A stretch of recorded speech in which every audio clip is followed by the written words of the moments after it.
On today's show, we are sharing feelings with a niche internet influencer and celebrity and professional think boy, 0xDesigner. Welcome to the Feelings Check-in with Boys Club. Thanks. I actually don't identify as a think boy, so that's an interesting label. I think you're a professional boy. No, I'm honored. Like it's actually quite flattering. In my opinion, I make pictures as like a way to differentiate myself. Well, you've been writing some pretty long tweets lately, so I think you might have crossed the threshold into Think Boy. You're So right. for people who aren't familiar with your work, 0xDesigner basically brings crypto ideas to life through UX and UI designs. You did a design every day for 500 days, is that right? It's like 500 and some change now. How has that been?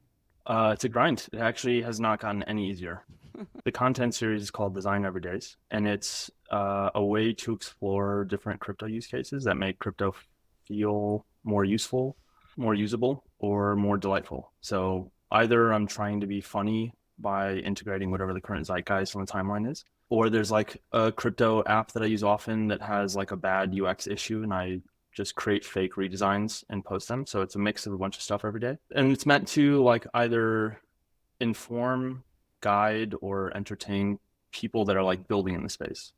So there's a lot of designers that create content for other designers. There's a lot of designers that create similar design provocations. And you're right when you say that I'm would you call me like ultra niche something, because that's my lane. It's just trying to find the intersection between really good design and crypto use cases. And so the medium or the form factor is like a phone mock-up with some fake redesign or some fake net new feature or app idea or something. But it's once a day, sometimes twice, depending on how I'm feeling. Just to bring it to life for people, what are some of your favorite designs from Design Every Day? Like mock-ups. I have one that I have in my mind, which is you did one that was, I think, a wedding gift where it was like, give so and so a wedding gift, and it was like it stakes the ETH or whatever, and if they stay together, then they get the ETH, and if they don't, then you get to reclaim. Was one of yours, right? That's a throwback. That's way back. So I'm impressed. I'm impressed that you remember that. Deana's in the archives. So people ask me that all the time, like, which one's your favorite? The truth is, it's like, I can't remember most of them.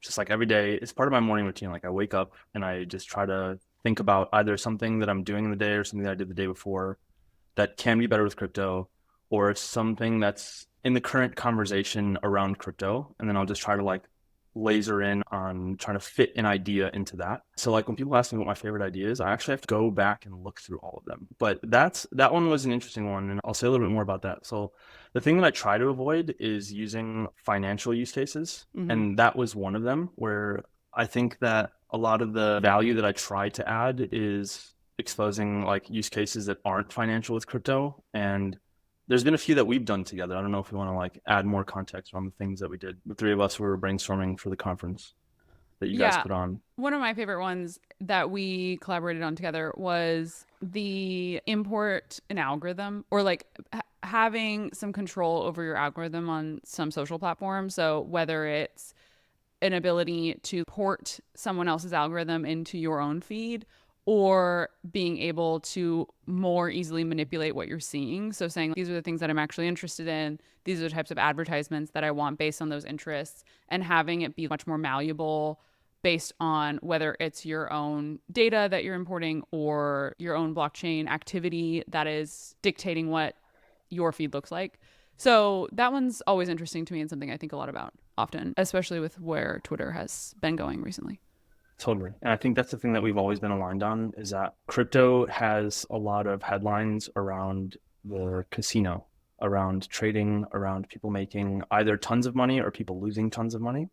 And there are a lot of people that read the headlines and are completely unaware of like all these other interesting use cases, like that the money is programmable, that you can like use crypto to make AI better, make your experience with an agent better, that you can make the internet more multiplayer. One of the ideas that we collaborated on together that you guys didn't like as much as I did, but I think about it all the time, like Deana suggested this idea of shared shopping cart, or like being able to shop with someone else. If a shopping cart is decentralized, you can actually overlay it on any website and then invite people to build a shopping cart together. And that was something that I haven't thought of before, but that crypto makes possible. And when people think about crypto, they don't think about those types of use cases. It's always just investment in assets and not necessarily these social experiences. Go off.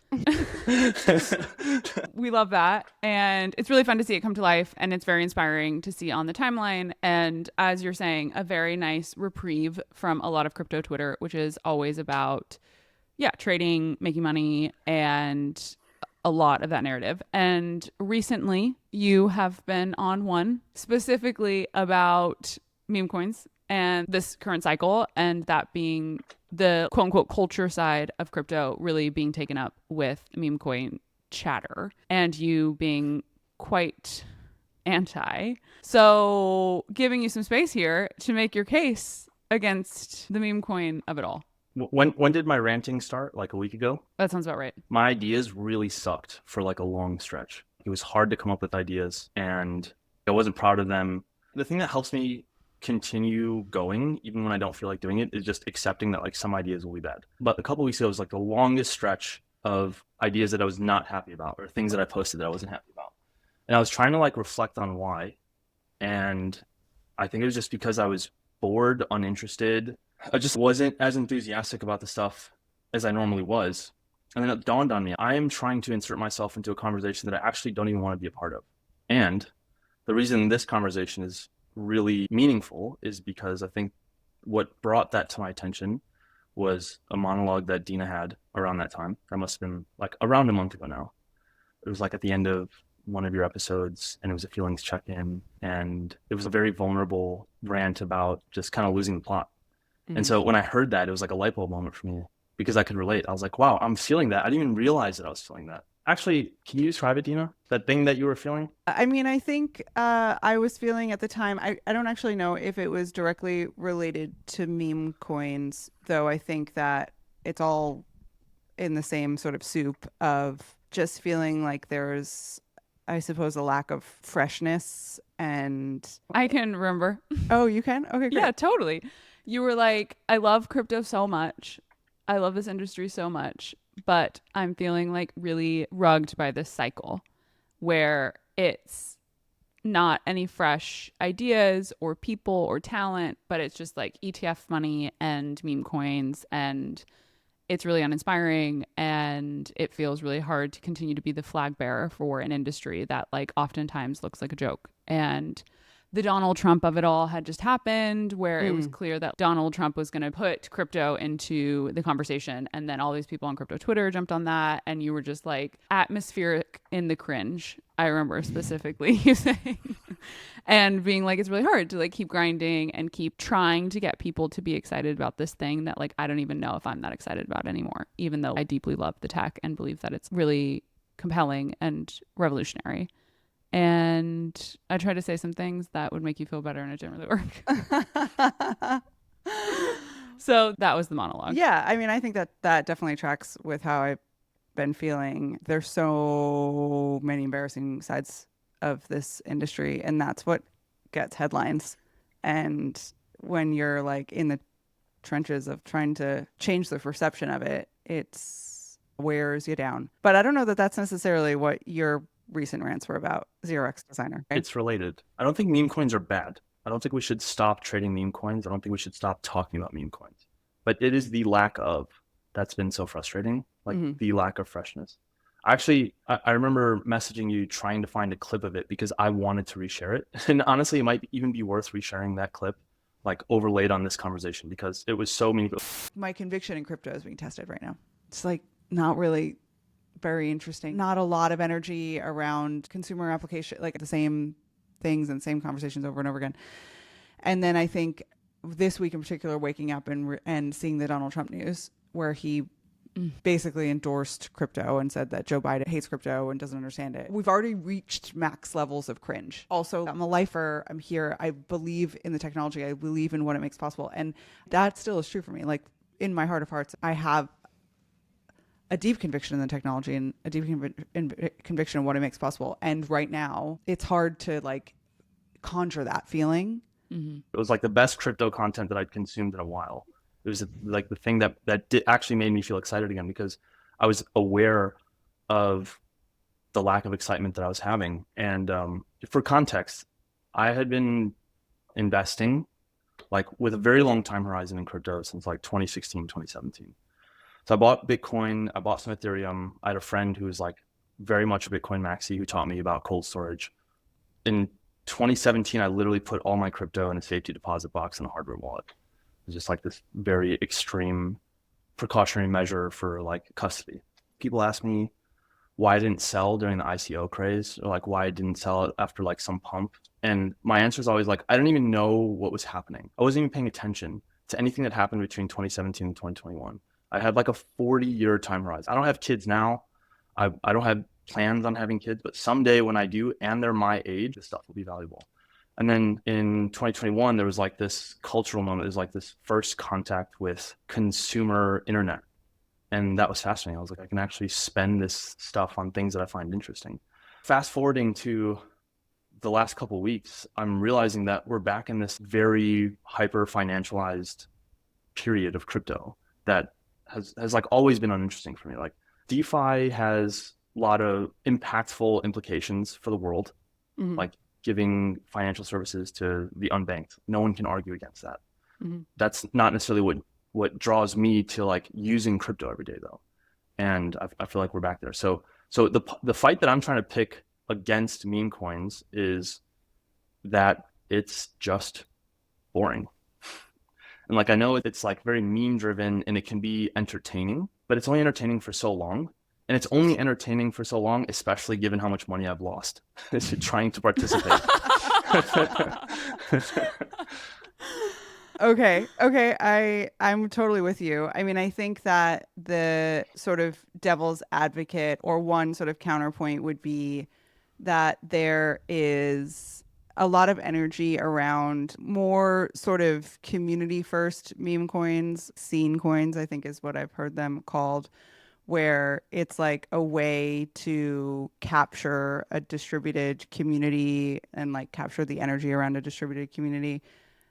That feels sort of closer to what I get the sense that you vibe with. What's your take on the scene coin meta? I think even more broadly speaking, there is a point to be made about like communities that form around meme coins. Scene coins feels like a subset of that. It is, I think. Where it's agree. Like more lifestyle oriented. And that was interesting. I think Hire did some really interesting stuff that I tried to participate in. But let me ask you this question. Are you a part of any meme coin communities? I'm not, no. Aren't you a part of Gayer or something? Gay Coins does not. Shout out to the Gay Coins group chat. The Gay Coins doesn't have a token. Okay. It's just a group chat? It's just a group chat. Yeah. Are you for real? Yeah, this whole time I thought it was a liquid token. No, you guys are just hanging out in Telegram. Hanging out in Telegram and talking about meme coins. So there's a lot of chat on like Hire and Crash? Enjoy and Degen and Crash and all that. Yeah. Okay. But no, the Gay Coins does not have their own token. Neither does Boys Club. And that's been a very like deliberate choice that we've made, I suppose, against the scene coin narrative, and that it's never felt right for us. There's this quote, which is, this is going to sound crazy, but just bear with me. A border implies the violence of its creation. Any border implies the violence of its creation or implies the violence of its, and do you understand the context of it? It's like whenever there's a border on something, like there's been some violence to be able to establish that border and to maintain that border. And that's kind of how I feel about meme coins, where it's like meme coins imply financial loss. There's no way to have a meme coin without there being some counterparty on that trade who is losing money if you're making money, or you're losing money while they're making money. And so I think that's personally why I've never, I think, advocated for Boys Club to launch a meme coin, and also why I've never participated in the meme coin narrative myself, though I understand sort of the value of it, is that there's always someone who's your counterparty. There's always someone who's going to have financial harm. And like, I also believe that everyone can make that choice and play the lottery and gamble and go to Vegas. And like, I'm all in on people making their individual choices around that. But I think that the community stuff, I think, loses a little bit of steam around when you recognize that that's always going to be true for any token. And I think the celebrity stuff always feels a little short-sighted to me, because there's always going to be a moment when they're selling that token. There's on a long enough time horizon. And so with the best intentions today with Iggy Azalea, I do believe that at some point she is planning to sell, Mother. like it's a financial asset. And like there's a reality there that that's certainly what like the underlying intention is. So anyway, that's why it falls down for me, but I'm curious if that is there for you as well. Yeah, the only exposure I've had to meme coin communities is a friend. So meme coins have completely ruined my friendship with a longtime friend. Oh, Because no. I say this only half jokingly. He's still like one of my dearest friends. He's one of the smartest people I know. And a couple months ago, he had just begun his journey into crypto. And everybody that starts with crypto who sticks around usually has like a shaman that sort of talks them through the deeper My Deana. stuff. Yeah, so I was the Deana for my other friend. Mm-hmm. And we were just in it every day. He was asking questions about just how to use the thing. And fast forward a couple weeks or a couple months now, he just keeps texting me every day to buy ski mask dog. Oh, no. He's trying to pump his bags. He wants you to be his exit liquidity. So I keep, like, as a way to maintain my friendship with him, I keep buying ski mask dog, like in small increments. And anyway, so like as I'm just sort of poking my head into all these different meme coin communities, the communities exist only so far as people can have a group chat to see how active people that are holding them are, as like a way to determine whether this has more upside. Is the group chat toxic? It's a sell. Is the group chat, is everyone vibing? It's a buy. And NFTs were the same thing, by the way. Like this isn't any different from any other meta. But the issue with meme coins that is distinct from like the stuff that we were just throwing around in 2021 when everybody was buying like cartoon monkeys and all these different like weird characters, is that it was visible. And I tried to make that point a couple of days ago on Twitter about like, there's this inherently social aspect from previous cycles where you could display the things that you owned and you could signal the values that you had based on the things that you were holding, even if it was a speculative asset. The thing that you were investing in said something about you. And now it's just like, okay, do we think Trump is going to mention this meme coin? And that is the analysis around like, do I want to be a part of this community? Are we all going to get rich together? Versus I thought there was previously a lot more expression around the things that you held and the way that it brought you closer to other people, that you could just like make inferences about the things that they liked and find your tribe basically. And so I think meme coins are very PvP in that like it's just a bunch of money being sloshed around by the same people, but also you don't know where everyone is. And that makes it more of a casino, and it lacks the social aspects that we've had in the past trading like NFTs, for instance. Yeah, that resonates. And I think one of the things that I've been seeing, I saw a tweet from, I think it was Jacob from Zora, who was sort of responding to someone who was laying out the past bull runs. And it was like DeFi, NFTs, and then it was 2024, like question mark. And Jacob retweeted it and said social. And obviously that makes a lot of sense with what they're doing at Zora and what they're building. But I'm curious if that lands for you. It's really easy to say that meme coins are boring and it's feeding into this disillusionment and discouragement and sort of burnout that I think I'm seeing across a lot of especially consumer crypto. And to jump on that, okay, meme coins are distracting and discouraging, but like what's next? Does it land for you that a more social play is what's going to happen in 2024, and looking at Zora as a signal for that, of having some sort of financial incentive to what you're putting on the internet, which I think is what Zora is up to. But I'm curious what you think about that. Yeah, it's interesting kind of throwing Zora into the mix, because I don't see Zora as something that will ever really become a meta, like the thing that we think about as like a crypto thing.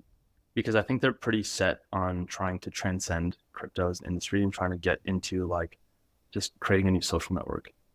So it's hard to reconcile all this with like what Zora is doing, because it feels detached from. But isn't that what we're all Twitter. trying to do? Yeah, I would say you talk to any crypto company and they're saying we're trying to onboard the next billion users, we're trying to get out of the crypto industry. I think everyone would say that. Yeah, I think that's fair. But what people are talking about mostly right now, and the things that's driving a lot of the development, especially in like on the product side or on different token innovations, is just like where's liquidity and where's the incentive to build interesting things. Whereas Zora, on the other hand, is like post to a social feed and get paid for it. Do you think that has legs? Post to a social feed and get paid for it?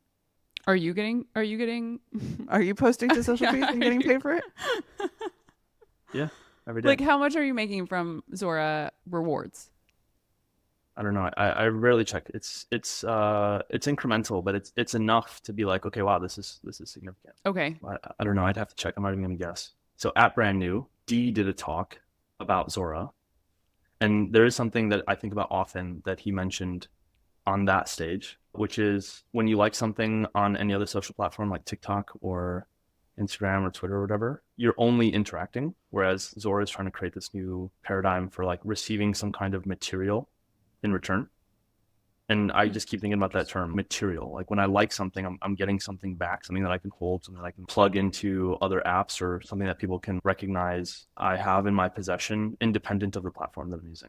Yeah, I do. I have antibodies that come up in my body when this is kind of adjacent to what you're saying, but when there's conversations around tipping and meme coins and maybe it's degen and tipping for content on social platforms, the whole narrative around Farcaster and how degen sort of bootstrapped around that based on that sort of action of someone encountering something on their feed and liking it and saying 100 degen or whatever, and that's effectively a tip to that person's wallet, which is novel and only able to work efficiently because of crypto. But so I started in crypto in 2017, and there was Bitcoin Satoshi tipping then that was tried by many different startups. And I think even at one point, Jack Dorsey was super into experimenting and had some like stuff that was on maybe Twitter or maybe it was one of his other apps around tipping and the active tipping. And I just think that as the behavior, I think won't work. I think. Wait, no, you're missing an important nuance.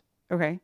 So the degen tipping, and I think degen as a token is the exception to how boring meme coins are.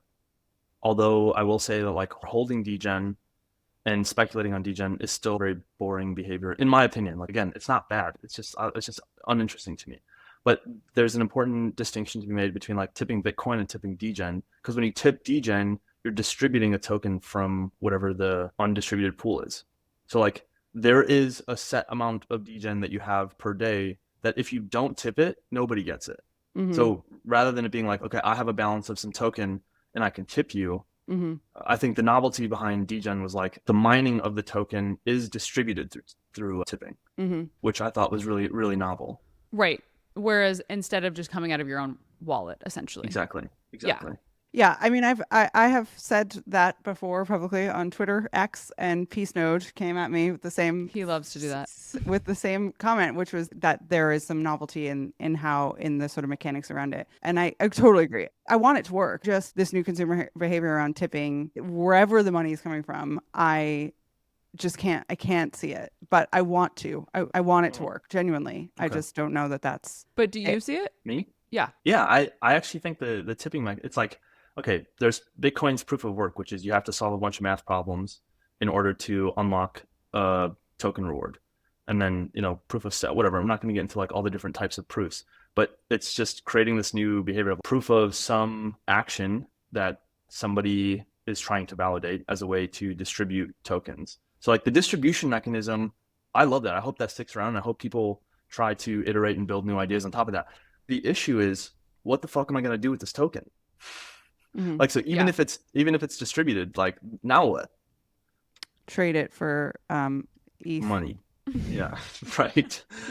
Okay, great. I have a question here for you that you purchased a ape for 60 ETH. Ooh. Is that true? Free. It was basically free. Oh, what do you mean? That's crazy. You have to explain yourself. That is crazy. And what could you sell it for today? Okay. I mean, I bought this ape in like 20 Of course. and 20 whatever when it was like the center of attention. Yeah. You bought the top. Basically. I've been there, not with apes, but It's a great deal. Yeah. People ask me all the time, why are you anonymous? And the majority of that answer is because if my friends knew all the stuff I was doing on the internet, like it would just be humiliating. Uh-huh. But no, I actually think there's like that ape purchase was defensible because, first of all, I think the 10K PFP meta was historic in that it created this new medium. So regardless of all the speculative aspects of it, first of all, they created the playbook for a new way to sort of create this membership token. So everything I'm saying, don't assume that I'm saying that it was a good thing or the outcome was good, but just that this new model or this new way of doing things is really what's important to me. So it had a toxic culture, but it was a new creative medium and allowed artists to make new things, and that was cool. And they released IP ownership through this token. So like if you had a rare ape, you could use that for commercial use without any consequences. I thought that was interesting. Oh, this was a light bulb moment for me that you could create a product that had aligned incentives. So you had to consume or own something, and that the more successful this thing that you owned became, the more valuable it was to you. So there's 10,000 holders of a PFP. Every single person is like a foot soldier on the marketing front because everybody wanted this thing to be more valuable and everybody wanted more attention to it. From a creator standpoint, from like an entrepreneurship standpoint, to create a product that people that you're selling something to are on your team trying to get the word out, that's like a new model, even though it's very MLM-y. Wouldn't you say that exists within meme coins? How do you signal that you own a meme coin? That's the issue. That's like 90% of the issue with I put it in my coins. bio with a little $sign. I'm serious. I don't know if people do it, but like I think that is how people do it. Yeah, I don't know if that's as visceral. And even the meme coins that people are trying to signal that they own are independent of their identity. It's like, oh, this thing is cute or this thing is funny. And I think more people will find this thing cute or funny, and that's the financial upside. You found identity through the Bored Ape community? Stop it. I'm asking. That's what's implied in your Roast him, Deana. Roast him. Okay, all right. Also, like equally humiliating is as I still hold a PFP from most of the major collections that had a lot of the attention at the time. Did I find my identity in any of them? And that's for another episode. The other thing about the apes that even though I bought at the top and I've been holding since, like it still turned out to be a good investment because there were a bunch of drops that came that I ended up blowing on more NFTs anyway. Okay, so you still hold this ape? Why are you looking at me like that? Because it's so crazy. It's a crazy thing to do. Okay, well, I don't understand, but thank you for trying to explain. I have one more question. So I was looking through your tweets and I was seeing your rants about meme coins. And by the way, I feel like I've ranted against meme coins in this conversation more than you have. So I have somehow put myself. Oh yeah, we've established that you have ignited the spark in me. Okay. But I did see in a trend in people commenting under your posts saying, okay, well, 0xDesigner, what are you gonna build? I saw one that what are you gonna build about it then? Someone was just which one? touch grass. And I was like, it was so funny to me. Like I almost screenshot it and sent it to you. I was like, man, this person is it really got me. Sorry, Deana, to interrupt. No, that too. Like people being like, it's easy to criticize without having like a viable alternative. Yeah, I mean, I had like 2 really long posts about this. The first was that I think you should be able to tear something down without suggesting an alternative. Mm-hmm. And I know that sounds like kind of outrageous, but I think the thing that crypto is self-selecting in like a lot of people that are very forward-thinking and experimental and curious and really smart, like some of the smartest people I know are in crypto. And I think regardless of whether like crypto is a thing that stays, like I've just enjoyed all the people that I've been able to interact with along the way, you guys included. And it's just about the friends you make along the way. Exactly. We need to bring that meme back. That needs to enter the zeitgeist again. But I think like to tear something down means to create more space for people to like move on to the next thing. Like, okay, let's try something else. And I think that's okay to not have anything to suggest to fill in its place. I think more people should just try more things as opposed to like everyone's talking about meme coins right now. So that's the only types of products that everyone should be focusing on. And I think like when you tear it down, you're giving people permission to think about something else. And I think that's super important. Yeah. And then the other thing is like the things that I mentioned, like I had a really long rant on Twitter, just reiterating this idea that there should be, I don't know if it's like a product or a group chat or like a new kind of token, but something that's on display so that you can relate to people. Like ownership as a way to express something about yourself so that you can attract people that share your interests or your values is like the most compelling meta like speculative that I can think of. And that was what I experienced in 2021 that I became absolutely obsessed with. Yeah, I don't know. I have a bunch of thoughts that it was like a 1,000-word rant that I had after like an extra shot of espresso in the morning that Well, I thought the I can just like read sneaker through. parallel like really made sense to me. The idea of that previously having been for sneakerheads, like your sneaker as Yeah, the way to sort of show your identity and your culture and to signal things to other people who recognize that sneaker as something that has value. do you And want me to that, break that down? please. Okay, so yeah, sneaker culture has this thing called the nod, where like sneakers are essentially cultural artifacts that you can wear. It's very different than like a graphic tee or like pants. You can't really infuse cultural value into those objects unless you can do it with t-shirts. But sneakers have just always been like this way to absorb culture. And when you see someone that has like a rare or like interesting design, like you give them the nod. They know, they understand the things that you understand, and like no words are exchanged. You just kind of nod at each other and continue about your day.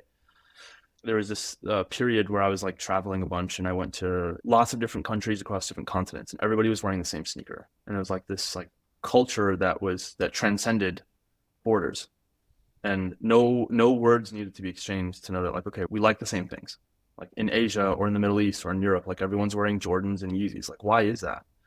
And why do they want to? And what are they trying to say about themselves? But I know that like I could probably strike up a conversation with anyone across any of those countries without having to know anything else about them.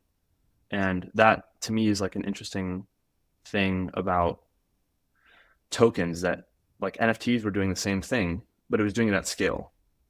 So you could have a nice watch or a nice car, you could signal wealth, or you can have like a painting or some other like valueless but priceless like cultural artifact.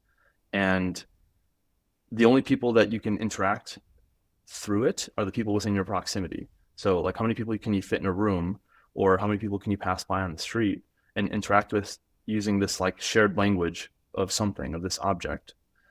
Whereas on the internet, like it's infinite scale of the people that you can sort of expose yourself to, and you can attract and you can interact with. Because if you set something as your profile picture on Twitter, there are thousands or tens of thousands or hundreds of thousands of people that might see it. And that makes relating to people on the internet far more scalable than the things that we're using in real life. Also, and this is the thing I didn't mention in this rant, is that I still have like 120 sneakers that have never left the box. And I get a text message from my mom like almost every day berating me because I store them all in her house. And so now it's her problem. So like I have to store these sneakers, whereas like NFTs, you know, they don't really occupy any space. So that's like the other added benefit. Nice. I love that. A beautiful place to end. I do just want to ask one last question. I feel like you've done a really good job. We've done a feelings check-in with you before, and it did not go well. And this was a lot better. This is a lot better. But any final like feelings to express here at the end of this time here together? I'm optimistic. I'm excited Nice. again. Yeah, I'm excited again. I invite you and anyone else who's listening to jump on the meme coin teardown train with me. Again, meme coins aren't bad. They're just boring. And I think we should band together and encourage people to try something new. Great. Well, you heard it here, folks. 0xDesigner on Twitter. Just jump into his replies. Start suggesting other ideas there. All right. Yeah, thanks for coming on.